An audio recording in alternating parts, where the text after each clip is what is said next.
Hello' students, তোমালোকে কৰা comment অনুসৰি আজি মই তোমালোকৰ বাবে গুৱাহাটী বিশ্ববিদ্যালয়, কটন বিশ্ববিদ্যালয়, তেজপুৰ বিশ্ববিদ্যালয়, ডিব্ৰুগড় বিশ্ববিদ্যালয় তথা অন্যান্য বিশ্ববিদ্যালয়সমূহৰ অধীনত অনুষ্ঠিত হ'বলগীয়া অসমীয়া MA এণ্ট্ৰেন্স পৰীক্ষাৰ বাবে কেইবাটাও গুৰুত্বপূৰ্ণ প্ৰশ্নৰ উত্তৰ লৈ আহিছোঁ। গতিকে তোমালোকে ভিডিঅ'টো একদম শেষলৈকে চাই যোৱা। আৰু ভিডিঅ'টোৰ আৰম্ভণিতে মই এটা কথা ক'ব বিচাৰোঁ। তোমালোকৰ কমেণ্ট আছিলে যে মই প্ৰথম ৰেংক অৰ্থাৎ ফাৰ্ষ্ট ৰেংক কিদৰে পঢ়ি হৈছিলোঁ আৰু কি কি কিতাপ ফ'ল' কৰিছিলোঁ, সেই কিতাপৰ তালিকা তোমালোকক লাগে বুলি কমেণ্ট কৰিছিলা। মই গোটেই কিতাপৰ তালিকা অৰ্থাৎ ভাষা, সাহিত্য, সংস্কৃতিৰ বিষয়ৰ লগত জড়িত গোটেইখিনি একেলগে আলোচনা কৰাই দি আছোঁ। প্ৰথমতে মই ভাষাৰ ক্ষেত্ৰত কি কি কিতাপ ফ'ল' কৰিছিলোঁ সেই তালিকা আগতে মই আলোচনা কৰাই দিওঁ। আৰু তাৰপিছত আমি শেষত গোটেই সানমিহলি প্ৰশ্ন উত্তৰ পৰীক্ষাত আহিবলগীয়া বা সম্ভাৱ্য প্ৰশ্ন উত্তৰ আমি আলোচনা কৰিম। ভাষা, সাহিত্য, সংস্কৃতি এই তিনিটা বিষয়ৰ লগত জড়িত আমি গোটেই সানমিহলি প্ৰশ্ন উত্তৰ আলোচনা কৰিম। আৰু পৰৱৰ্তী ভিডিঅ'বোৰতো আমি ভাষা, সাহিত্য, সংস্কৃতিৰ লগত জড়িত গুৰুত্বপূৰ্ণ প্ৰশ্ন উত্তৰখিনি আমি আলোচনা কৰি থাকিম। এতিয়া ভাষাৰ লগত জড়িত মূল কিতাপ মই কি কি ফ'ল' কৰিছিলোঁ চোৱা। প্ৰথমতে আছে অসমীয়া ভাষাৰ উদ্ভৱ, সমৃদ্ধি আৰু বিকাশ, উপেন্দ্ৰনাথ গোস্বামী। 2 নম্বৰত আছে অসমৰ ভাষা, ভীমকান্ত বৰুৱা। 3 নম্বৰত আছে ভাষা বিজ্ঞান, উপেন্দ্ৰনাথ গোস্বামী। 4 নম্বৰত আছে ভাষা বিজ্ঞানৰ ভূমিকা, ৰমেশ পাঠক। 5 নম্বৰত আছে অসমীয়া ভাষাৰ ইতিহাস, ৰমেশ পাঠক। ইয়াৰ উপৰিও মই গোলকচন্দ্ৰ গোস্বামীৰ ধ্বনি বিজ্ঞানৰ ভূমিকা, অসমীয়া ব্যাকৰণ প্ৰৱেশ সেই দুখন কিতাপো ফ'ল' কৰিছিলোঁ। গুৰুত্বপূৰ্ণ কিতাপ হয়। নেক্সট সাহিত্যৰ ভাগৰ 1 নম্বৰতে আছে অসমীয়া সাহিত্যৰ সমীক্ষাত্মক ইতিবৃত্ত, সত্যেন্দ্ৰনাথ শৰ্মা, মূল্যৱান কিতাপ, গুৰুত্বপূৰ্ণ কিতাপ। 2 নম্বৰত আছে অসমীয়া সাহিত্যৰ ৰূপৰেখা, মহেশ্বৰ নায়ক ছাৰৰ। 3 নম্বৰত আছে অসমীয়া সাহিত্যৰ দৃষ্টিপাত, হেমন্ত কুমাৰ শৰ্মা। 4 নম্বৰত আছে অসমীয়া নাট্য সাহিত্য, সত্যেন্দ্ৰনাথ শৰ্মা। 5 নম্বৰত আছে সাহিত্যৰ বাদ বৈচিত্ৰ্য, নগেন শইকীয়া। 6 নম্বৰত আছে অনুবাদ অধ্যয়ন, তত্ত্ব আৰু প্ৰয়োগ, মদন শৰ্মা। 7 নম্বৰত আছে তুলনামূলক সাহিত্য আৰু অনুবাদ বিচাৰ, প্ৰফুল্ল কটকী। 8 নম্বৰত আছে অসমীয়া লিপি, উপেন্দ্ৰনাথ গোস্বামী। আৰু 9 নম্বৰত আছে অসমীয়া সাহিত্যৰ বুৰঞ্জী, 6ষ্ঠ খণ্ড, হোমেন বৰগোহাঁয়ে সম্পাদনা কৰিছিলে। নেক্সট সংস্কৃতিৰ ভাগৰ 1 নম্বৰত আছে অসমীয়া ভাষা আৰু সংস্কৃতি, বিৰিঞ্চি কুমাৰ বৰুৱা, মূল্যৱান কিতাপ। 2 নম্বৰত আছে অসমৰ লোক সংস্কৃতি, বিৰিঞ্চি কুমাৰ বৰুৱা। 3 নম্বৰত আছে অসমীয়া লোক সংস্কৃতিৰ আভাস, নবীন চন্দ্ৰ শৰ্মা। 4 নম্বৰত আছে অসমৰ সংস্কৃতি, লীলা গগৈ। 5 নম্বৰত আছে অসমীয়া লোকসাহিত্যৰ ৰূপৰেখা, লীলা গগৈ। ইয়াৰ উপৰিও মই আন কেইবাখনো মূল্যৱান কিতাপ পঢ়িছিলোঁ, যিবোৰ মই তোমালোকক PYQৰ লগত আলোচনা কৰাই দিম। অৰ্থাৎ ডিব্ৰুগড় বিশ্ববিদ্যালয়, কটন বিশ্ববিদ্যালয়ৰ অধীনত অনুষ্ঠিত হোৱা অসমীয়া MA এণ্ট্ৰেন্স পৰীক্ষাত পুৰণি প্ৰশ্ন কাকতত কি কি প্ৰশ্ন আহিছিলে মই প্ৰশ্নৰ মাজতে আলোচনা কৰাই দি থাকিম আৰু কিতাপৰ নামো কৈ দিম কোনখন কিতাপৰ পৰা প্ৰশ্ন দিছিলে। এতিয়া প্ৰথমতে আমি আলোচনা কৰোঁ প্ৰথম প্ৰশ্নৰ পৰা। এই প্ৰশ্নটো ডিব্ৰুগড় বিশ্ববিদ্যালয়ৰ অধীনত অনুষ্ঠিত হোৱা MA এণ্ট্ৰেন্স পৰীক্ষাত আহি গৈছে পুৰণি প্ৰশ্ন কাকতত, যে অপভ্ৰংশ শব্দটোৰ প্ৰথম প্ৰয়োগ ক'ত পোৱা যায়। আৰু এটা কথা যে এই প্ৰশ্নটো অসমীয়া ভাষাৰ উদ্ভৱ, সমৃদ্ধি আৰু বিকাশ কিতাপখনৰ পৰা তুলি দিয়া হৈছে দেই। চ' এতিয়া প্ৰথম প্ৰশ্ন কি আছে আমাৰ, অপভ্ৰংশ শব্দটোৰ প্ৰথম প্ৰয়োগ ক'ত পোৱা যায়। ইয়াৰ শুদ্ধ উত্তৰ হ'ব মহাভাষ্যত, পতঞ্জলিৰ মহাভাষ্যত পোৱা যায়। অপভ্ৰংশ শব্দটোৰ প্ৰথম প্ৰয়োগ পতঞ্জলিৰ মহাভাষ্যত পোৱা যায়। 1 নম্বৰটো শুদ্ধ হ'ব। পৰৱৰ্তী প্ৰশ্ন 1855 চনত আনন্দৰাম ঢেকিয়াল ফুকনৰ ইংৰাজীত লিখা a few remarks on Assamese language নামৰ পুস্তিকা প্ৰকাশ হয়।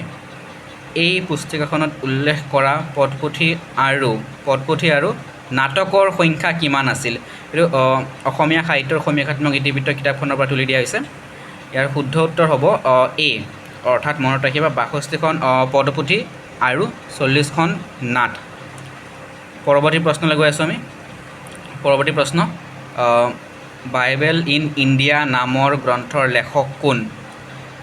ইয়াৰ শুদ্ধ উত্তৰ হ'ব C, অৰ্থাৎ J.S.M. হুপাৰ।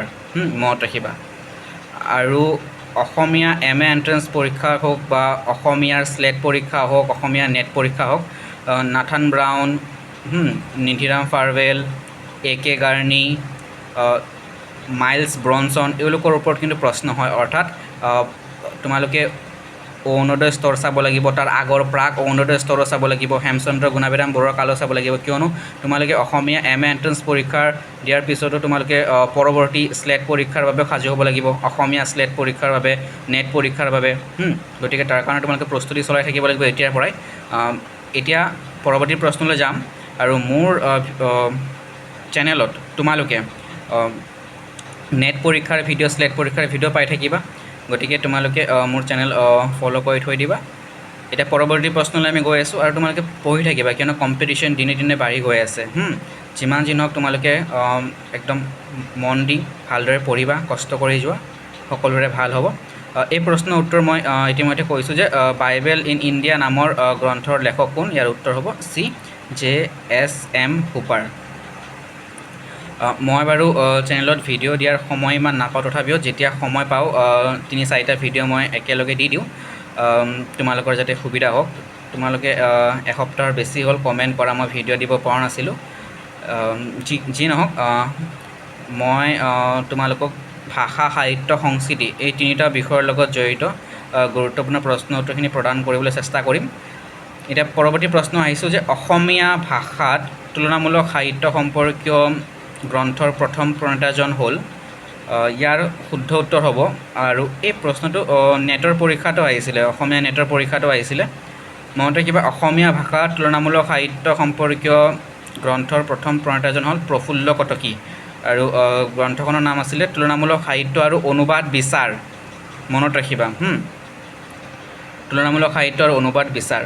আৰু এটা কথা পৰীক্ষাত প্ৰশ্ন আহে যে তুলনামূলক সাহিত্য পদটো কোনে পোনপ্ৰথমতে ব্যৱহাৰ কৰিছিলে? মেথিউ আৰ্নল্ডে, ভনীয়েকলৈ লিখা এখন ব্যক্তিগত চিঠিত। মনত ৰাখিবা।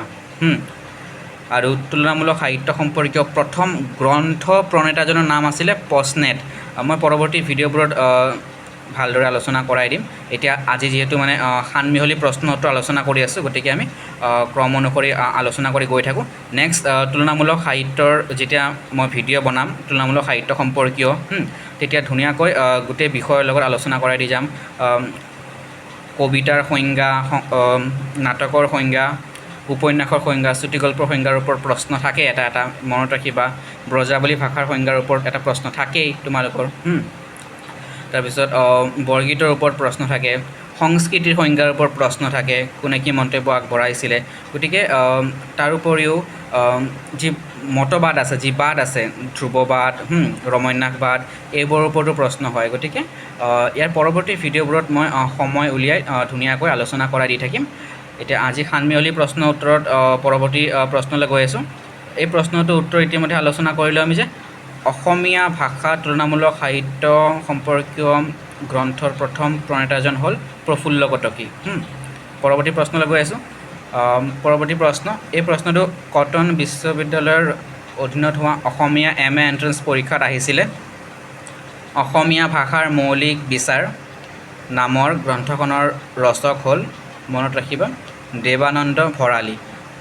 আৰু এটা গুৰুত্বপূৰ্ণ কথা যে অসমীয়া ভাষা, সাহিত্য, সংস্কৃতি এই 3টা ভাগৰ পৰাই প্ৰশ্ন আহে, কিন্তু ভাষাৰ ক্ষেত্ৰত ভালেখিনি প্ৰশ্ন হোৱা দেখা যায়। গতিকে ভাষাৰ ক্ষেত্ৰত জড়িত গোটেই বিষয় তোমালোকে ভালদৰে চাবা। মই যিমান পাৰোঁ ভিডিঅ'ত আলোচনা কৰাই দিবলৈ চেষ্টা কৰিম পৰৱৰ্তী ভিডিঅ'ত। পৰৱৰ্তী প্ৰশ্নলৈ গৈ আছোঁ আমি। আমাৰ পৰৱৰ্তী প্ৰশ্ন হৈছে ঋতুৰ নৈসৰ্গিক পৰিৱৰ্তনৰ চিত্ৰ থকা গীতবিধ হৈছে, মনত ৰাখিবা, ইয়াৰ শুদ্ধ উত্তৰ হ'ব বাৰমাহী গীত। বাৰমাহী গীত অসমীয়া লোকগীতৰ যি ভাগ আছে, ইয়াৰ পৰৱৰ্তী ভিডিঅ'ত হয়তো মই আলোচনা কৰাই দিম। পৰৱৰ্তী ভিডিঅ'ত পুৰণি প্ৰশ্নকাকতৰ লগত মই একেবাৰে অসমীয়া লোকগীতৰ ভাগো আলোচনা কৰাই দিম তোমালোকক। তাতে বাৰু এই প্ৰশ্নটো পাবাই। যি নহওক, ইম্পৰ্টেণ্ট প্ৰশ্ন। পৰৱৰ্তী প্ৰশ্নলৈ যাম এতিয়া আমি।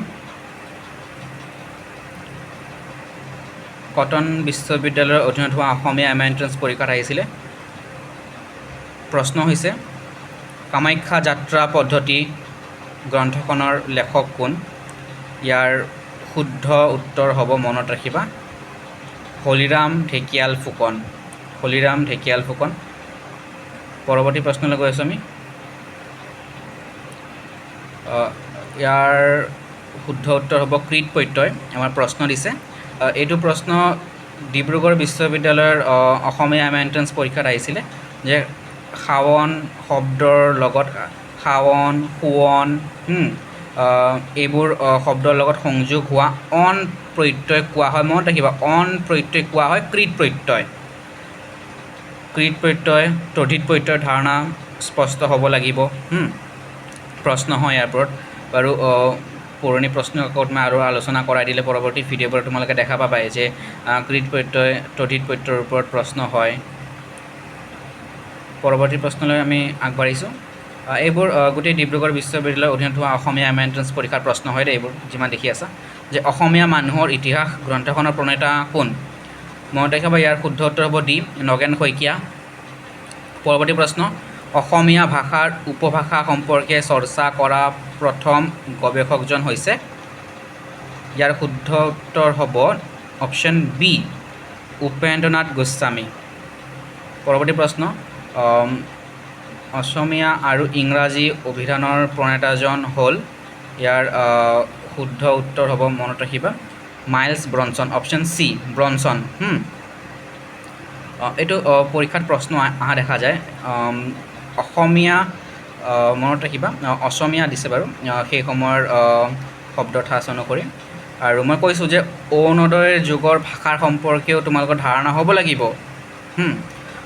আৰু প্ৰাগ অৰুণোদয় সেই সময়ছোৱাৰ তোমালোকৰ ভাষাৰ ধাৰণা হ'ব লাগিব বা সেই সময়ছোৱাৰ সাহিত্য পটভূমি কি আছিলে এইবোৰ ধাৰণা হ'ব লাগিব এই কথাখিনি অসমীয়া সাহিত্যৰ সমীক্ষাত্মক ইতিবৃত্ত হওক বা অসমীয়া সাহিত্যৰ ৰূপৰেখা হওক তোমালোকে ভালদৰে পাবা আলোচনাখিনি আছে যি নহওক ইয়াতে এই প্ৰশ্নটো খুবেই ইম্পৰ্টেণ্ট হয় কেইবাবাৰো আহিছে নেট পৰীক্ষাটো আহিছে 2023 চনটো নেটৰ পৰীক্ষাটো আহিছিলে যি নহওক অসমীয়া আৰু ইংৰাজী অভিধানৰ প্ৰণেতাজন হ'ল option C Bronson miles Bronson মনত ৰাখিবা মাইলছ ব্ৰনছন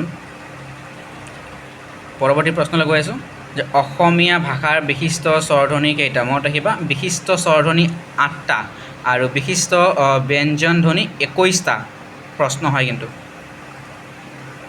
পৰৱৰ্তী প্ৰশ্ন কানাই বৰশী বোৱা শিলালিপিৰ কোন স্থানত পোৱা গৈছে মনত ৰাখিবা উত্তৰ গুৱাহাটীত পোৱা গৈছে আৰু ইয়াৰ সময় কিমান কানাই বৰশী বোৱা শিলালিপিৰ কোন শতিকাত ত্ৰয়োদশ শতিকাৰ সময় মনত ৰাখিবা সময়সীমা ত্ৰয়োদশ শতিকাৰ নেক্সট কুৱেশ্যন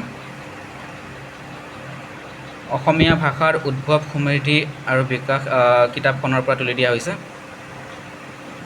প্ৰশ্ন অসমীয়া ভাষা সেই সময়ৰ ভাষা ঠাঁচ অনুসৰি যিদৰে আছিলে মই সেইধৰণে উক্তিটো উঠাই আনিছোঁ অসমীয়া ভাষা ব্ৰহ্মপুত্ৰ নদীৰ সোঁতৰ নিচিনাকৈ ৰাজ্যৰ মাজত একেদৰে চলি আছে আৰু আগলৈকে চলিব কাৰ উক্তি মনত ৰাখিবা মাইলছ ব্ৰনছনৰ উক্তি ইম্পৰ্টেণ্ট প্ৰশ্ন পৰৱৰ্তী প্ৰশ্নলৈ গৈ আছোঁ মই কৈছিলোঁ যে চুটিগল্পৰ সংজ্ঞাৰ ওপৰত প্ৰশ্ন হয় কবিতা নাটক উপন্যাস চুটিগল্প এইবোৰৰ সংজ্ঞা তোমালোকে চাবা একেটা বৈঠকতে পৰিশেষ কৰিব পৰা গল্পই চুটিগল্প কথাষাৰ কোনে কৈছিলে ছমাৰছেট মমৰ সংজ্ঞা হয় মনত ৰাখিবা ছমাৰছেট মমে কৈছিলে 2 নম্বৰ শুদ্ধ হ'ব ছমাৰছেট মমে কৈছিলে নেক্সট কুৱেশ্যন বাঁহৰ ব্যৱহাৰ তলৰ কোনবিধ সংস্কৃতিৰ বিশেষ বৈশিষ্ট্য মনত ৰাখিবা ইয়াৰ শুদ্ধ উত্তৰ হ'ব